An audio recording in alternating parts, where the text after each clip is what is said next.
planned to do here. So it's like a game where we have to figure it all out. Hello, I'm your game show host. I'm going to help you through karma. Really, I could drive around literally and see people. I do this on YouTube too, actually. I watch these videos on YouTube and I was like, oh, that girl got a pattern. She needs to call me, because that's what people are doing. They're just throwing out their patterns everywhere. And they're, like victimization. I'm a victim. I'm a martyr. On this wheel of karma. Save me. All right. It's really kind of hard to get off of it. But when you learn how to clear your karma, it's like no stopping you. I've cleared so much in the past few years. Like, I'm amazed. Like, I manifest stuff all the time. No lie. Just because it's keeping my vibration high and like recognizing the karmic chips that come up. And that is what has to happen. And welcome to the Key to Soul Awakening. After my spiritual awakening, this is what I manifested. And now Key, C-A-Y, is the word for a small tropical island, which is where I live. And now you are part of the Key of Soul Awakening.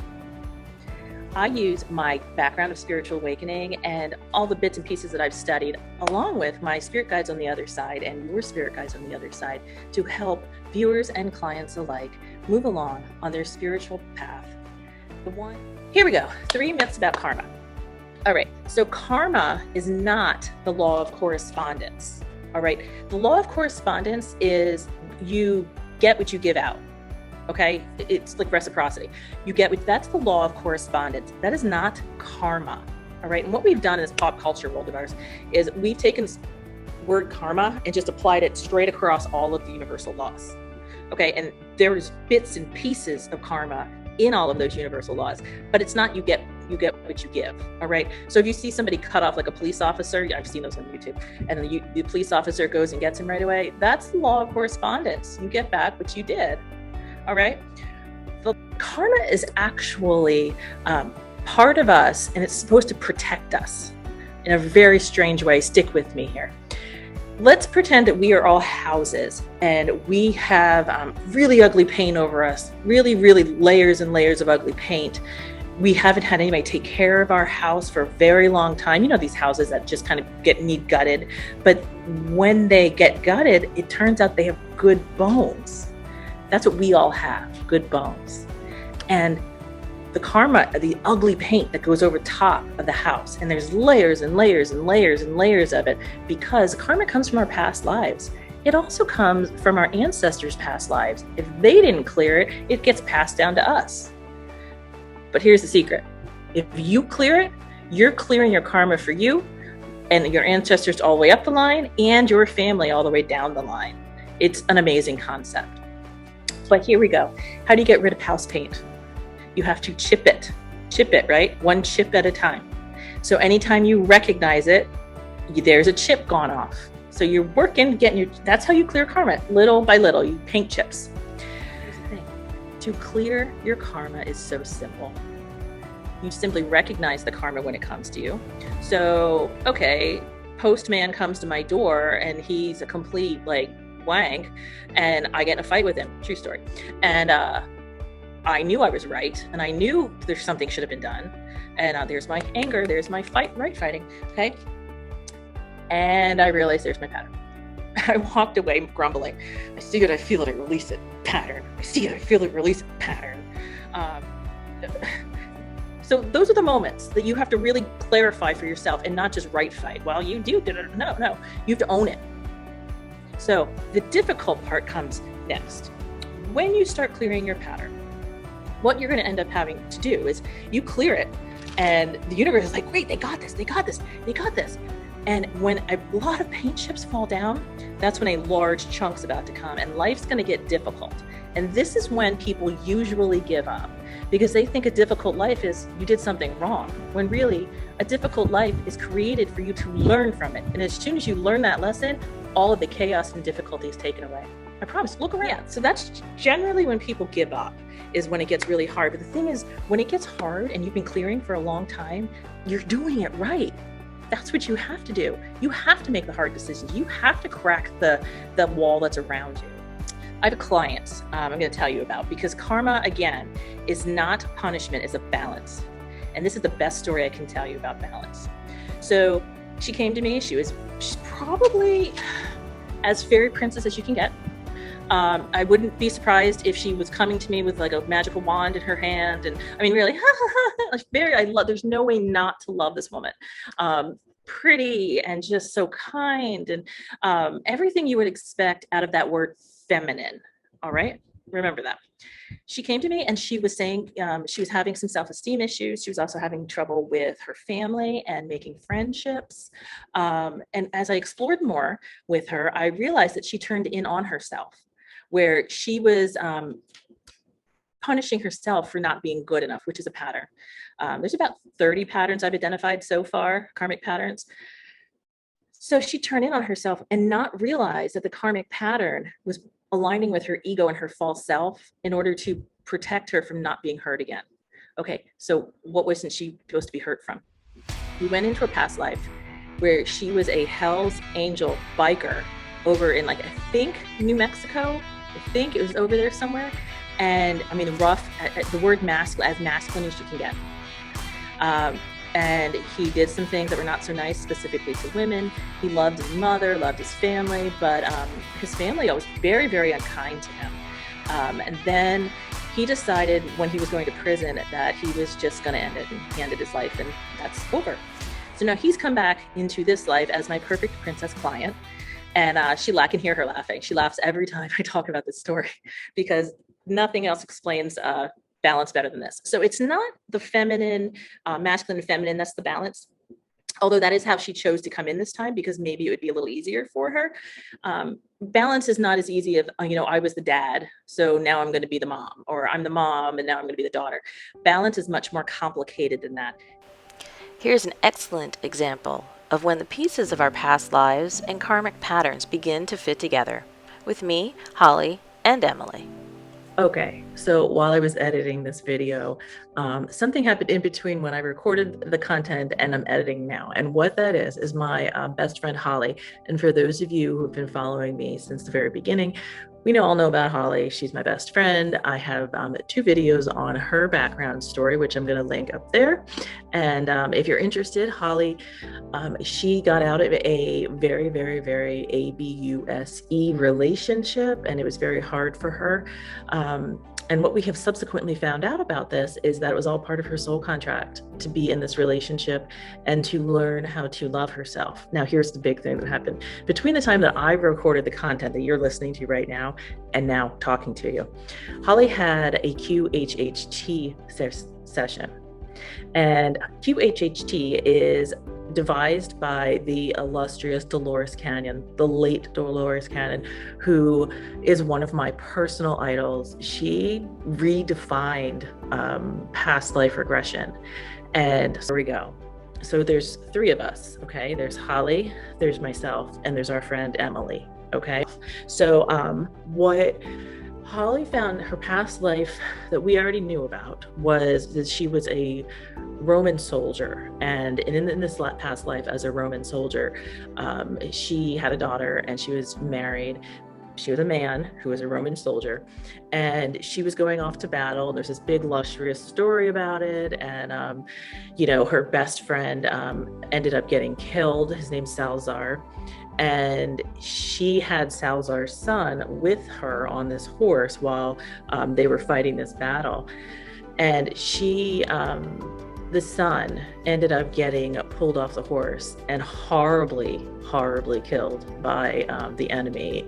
Before she had this session, we did our past life regressions, just basic past life regressions. She had held on to this guilt of this little boy dying for, 20 lifetimes now. Another lifetime she had was when she was a school teacher in like the prairie times out west, and she saw a little girl who was getting, ABUSE'd by her parents, and she decided to kidnap this little girl. And the guilt that Holly had in that lifetime was, from taking this little girl from her family.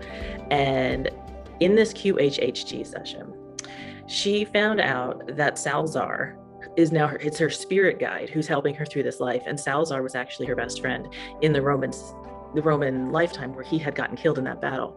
That little boy was Salazar's son. So Holly, as this Roman soldier, had gone back and went home to the daughter and the wife, and was kind of like an absentee father for the rest of his life.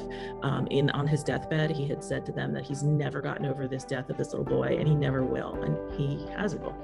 And so in this QHHT session, she asked about me, like, have we had a past life together?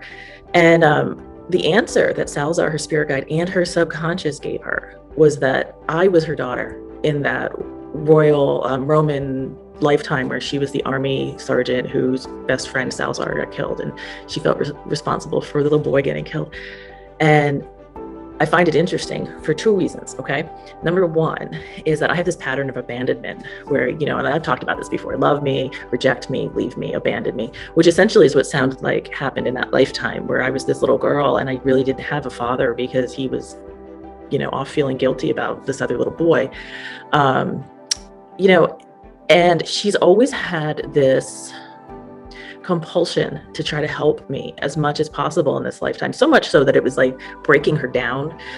But now we understand why she feels so obligated to help me, because she still has that like connection, parental connection. And this is what I mean by that it is so complicated, these balance, it's not just male, female, it's what you've experienced in a past life, you flip it around in a new life. Okay. So we still have these patterns just because like we need to clear them. So we tried different angles of lives in order to clear these patterns. Now let me get to our friend Emily. So Emily ended up coming up from this QHHT session as Holly, the little girl that Holly had protected from her parents and kidnapped her. And it's interesting because Emily has patterns right now of shame having to do with being abused in an SEX kind of way. And that's what was happening in that lifetime. And it's just so interesting how this all plays together. So when I say balance, I don't mean male, female. I mean that we live lives that are different in that we still have to clear our karma, but we live it in a different angle. It's like when you're turning a crystal. It's a different angle of life because our whole purpose is to experience life for as much as we can experience it in every single angle. And we have to also clear these karmic patterns. You heard me say earlier that Holly had escaped an abusive marriage.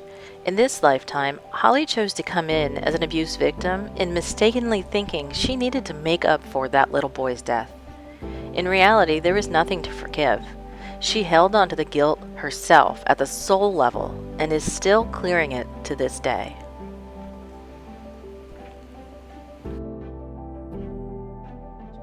What's going to happen? She is going to clear it, masculine and feminine, because there is a universal law of gender. She'll clear it to the masculine and feminine. She will also clear it all of eternity and every single one of her ancestors and family members to come. Pretty cool, huh? All right. Next one, where we're talking about it takes a village, but in spiritual awakening, it does not take a village. It's a very, very personal process, and I'll explain why.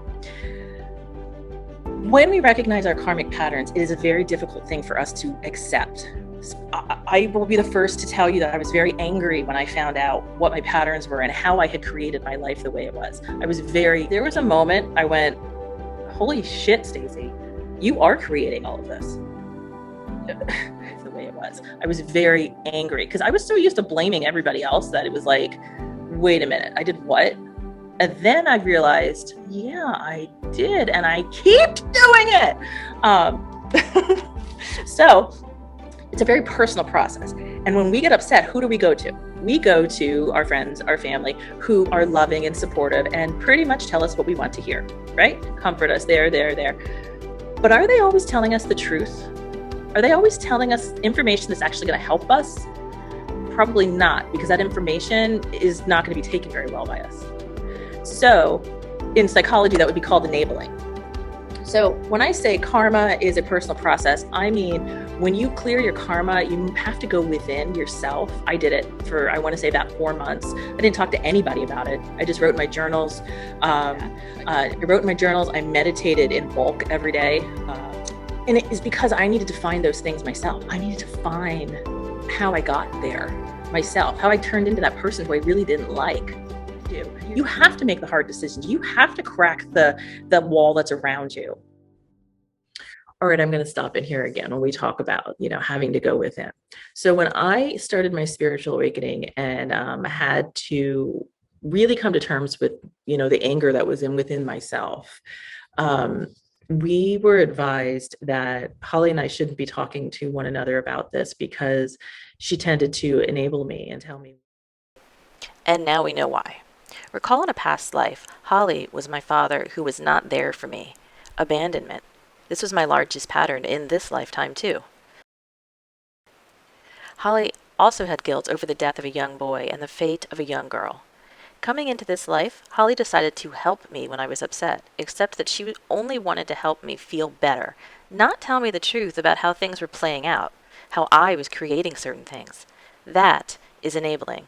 That is why we need to go within when doing this process. As a side note, a spiritual awakening differs greatly from depression.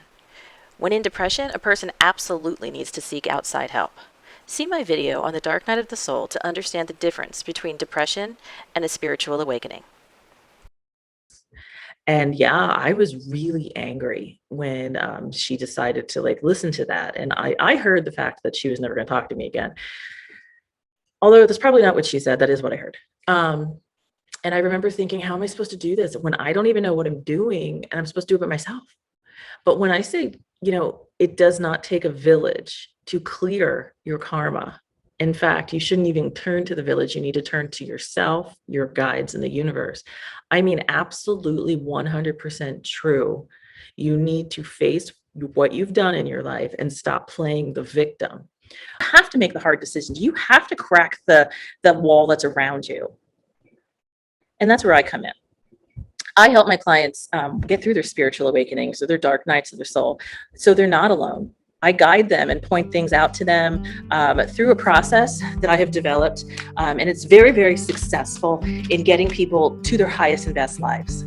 I have so many clients who have done this and have said to me, Stacie, I never would have believed I would be here when I first talked to you. Also, if you'd like to schedule a one-to-one free session with me to discuss your spiritual awakening and where you are in karmic clearing, click the link above and schedule with me. I promise it's free. It's no obligation. All right. You guys have a wonderful day. Tell me in the comments below, what was the most interesting thing that you learned out of this video? Bye-bye.